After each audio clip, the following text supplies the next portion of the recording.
ഈ ക്ഷേത്രത്തിലേക്ക് ഞാൻ 3 പ്രാവശ്യം വന്നിട്ടുണ്ട്. പക്ഷെ 3 പ്രാവശ്യവും നമുക്ക് ഈ ക്ഷേത്രത്തിൻ്റെ അകത്ത് കയറാൻ സാധിച്ചിട്ടുണ്ടായിരുന്നില്ല. എന്താണെന്ന് വെച്ചിട്ടുണ്ടെങ്കിൽ സാധാരണ 11 മണിയൊക്കെ ആകുമ്പോഴായിരിക്കുള്ളൂ ഞാനിവിടെ എത്തുന്നത്. ഇന്നിപ്പോൾ നമ്മൾ നേരത്തെ എത്തിയിട്ടുണ്ട് കേട്ടോ ഇവിടെ. ഫാമിലി ആയിട്ടാണ് വന്നേക്കുന്നത്. ഇന്ന് നേരത്തെ എന്ന് വെച്ചാൽ ഒരു 9:30 10 മണിയായപ്പോഴേക്കും ഞങ്ങൾ ഇവിടെ എത്തിയിട്ടുണ്ട്. അപ്പം ഞങ്ങളെ ആദ്യം പോയത് ഇവിടെ അടുത്ത് തന്നെ ആയിട്ടേ മനോഹരമായൊരു ക്ഷേത്രം കൂടിയായിട്ട് ഒരു കേവ് ടെമ്പിള്. ഇതൊരു ശിവക്ഷേത്രമാണ്. Thrikkur cave temple. ചെറിയൊരു കുന്നിൻ മുകളിലൊരു മനോഹരമായ ക്ഷേത്രം, ഒരുപാട് പാറക്കെട്ടുകളും അതിൻ്റെ ഇടയിലുള്ളൊരു ക്ഷേത്രം. ഈ ക്ഷേത്രത്തിൻ്റെ പ്രത്യേകത എന്താണെന്ന് വെച്ചിട്ടുണ്ടെങ്കിൽ വലിയൊരു ഗുഹയ്ക്കുള്ളിലാണ് ഈ ക്ഷേത്രത്തിൻ്റെ ശ്രീകോവില്. അവിടെയാണ് ഭഗവാൻ കുടികൊള്ളുന്നത്. കേരളത്തിലെ ഏറ്റവും പേരുകേട്ട ഗുഹാക്ഷേത്രങ്ങളിൽ ഒന്നാണ് ഈ തൃക്കൂർ ശിവക്ഷേത്രം. തൃശ്ശൂരിൽ നിന്നും ഏകദേശം 10 കിലോമീറ്റർ തെക്ക് മാറി മണലിപ്പുഴയുടെ തീരത്ത് 150 അടി ഉയരമുള്ള ഒരു പാറയുടെ മുകളിലാണ് ഈ ക്ഷേത്രം സ്ഥിതി ചെയ്യുന്നത്. മനോഹരമായ പടിക്കെട്ടുകളും പ്രകൃതി ഭംഗിയും എല്ലാം ഒത്തിണങ്ങിയ ഒരു സ്ഥലം.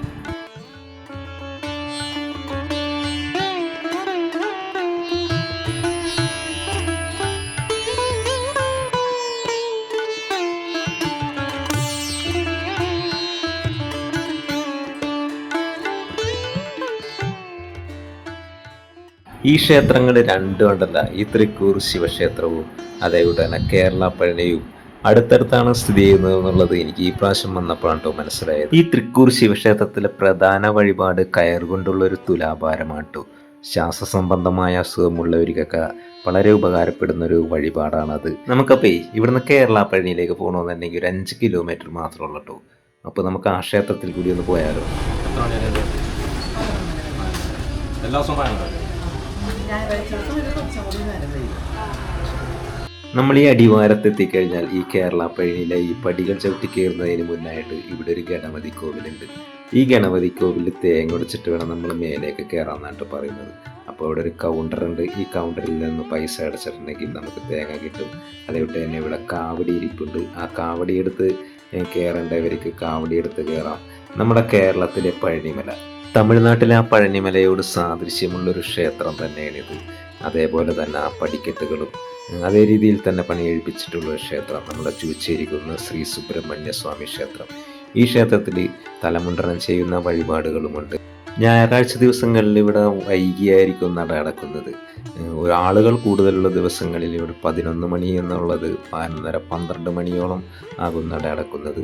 ഇവിടെ വന്നിട്ടുണ്ടെങ്കിൽ തലമുണ്ടനം ചെയ്യുന്ന വഴിപാടുകൾ നടത്തുന്നവരൊക്കെ എത്ര വൈകി വന്നാലും അവരുടെ എല്ലാം ആ വഴിപാടുകളെല്ലാം ചെയ്തതിന് ശേഷം മാത്രമേ ഇവിടെ നട അടക്കാറുള്ളൂ. തിരക്കുള്ള ദിവസങ്ങളിൽ വന്നാൽ വൈകിയായിരിക്കും ഇവിടെ നട അടക്കുന്നത്. അല്ലാത്ത ദിവസങ്ങളിലൊക്കെ 11:30 വരെയാണ് കേട്ടോ നട തുറന്നിരിക്കുന്നത്.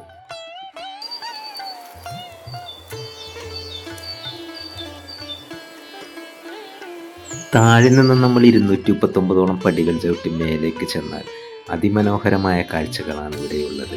ഈ ക്ഷേത്രം കാണാൻ തന്നെ അത്രയ്ക്ക് മനോഹരമാണ്. ഇതിൻ്റെ പണികളും അതേപോലെ തന്നെ ഈ ക്ഷേത്രത്തിൻ്റെ അടുത്ത് നിന്ന് താഴേക്ക് നോക്കിയാൽ മനോഹരമായ കാഴ്ചകൾ. നമ്മളുടെ തൃശ്ശൂർ ജില്ലയുടെ ഏകദേശം കുറച്ച് ഭാഗങ്ങളൊക്കെ ഇതിൻ്റെ മേലിൽ നിന്നാൽ നമുക്ക് കാണാൻ സാധിക്കും.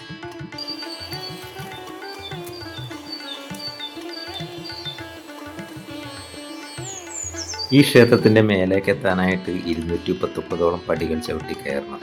ആ പടികൾ ചവിട്ടി കയറാൻ പറ്റാത്തവർക്ക് ഇതിൻ്റെ മേലേക്ക് വാഹനം എത്തും. അപ്പോൾ ആ വാഹനത്തിന് വന്നിട്ടുണ്ടെങ്കിൽ പിന്നെ നിസ്സാരം ഇങ്ങനെ നടക്കാനുള്ളൂ.